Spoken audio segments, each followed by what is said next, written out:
look like an idiot.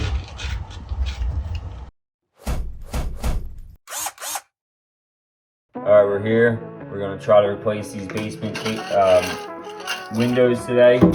We're gonna start with getting the old one out. Looks like they just mortared this one in. We have one that is close enough that it fits inside the concrete opening, so we don't have to build a jam or nothing. We're gonna try to just put a new one in. Outside, we're gonna keep the aluminum. If you wanna come outside here. I wanna try to keep this aluminum and not ruin it. So I'm gonna have to take a multi-tool to this caulk and try to keep it from ripping out, famous last words, but we'll try that and we'll see what happens.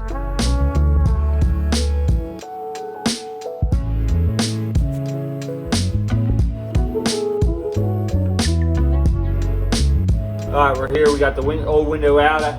So you can see the original cinder block, and then he filled it up with mud. So I chipped all the mortar out, pulled the window out this way. I took a multi-tool to the aluminum so to get rid of the caulk line, so it would mess the aluminum up because I don't feel like fixing that. Now we're gonna take a grinder, kind of clean up the edges, see how the new window fits, and then we'll go from there.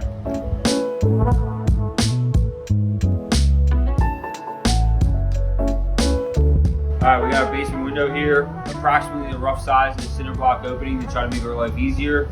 But they must have, I guess they're calling this a nailing flange on this side, so we're gonna have to cut that off because our opening is for the buck opening.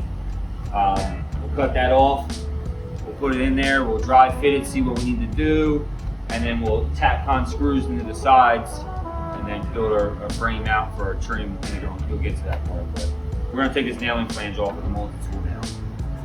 So it was a little tough fitting it in perfectly level and everything because it is a rough opening. Like, they didn't really try back in the day, and these basement windows, you just gotta do what works. They're not like real windows.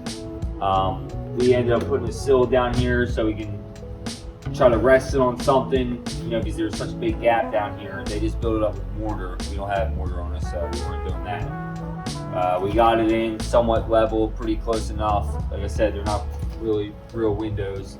Then we just tap conned it in here.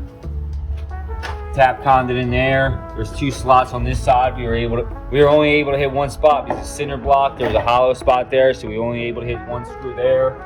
It's pretty nice and solid now. All we'll do is we'll spray foam around it, and then you come out here, you'll see the aluminum. Made sure our drip holes or weep holes were on the outside of aluminum, and now we'll just have to kind of fill it in. You know, we'll just caulk the piss out of it. Came out pretty good for what we had to work with. Existing aluminum and everything. Does the trick. We're not reinventing the wheel here.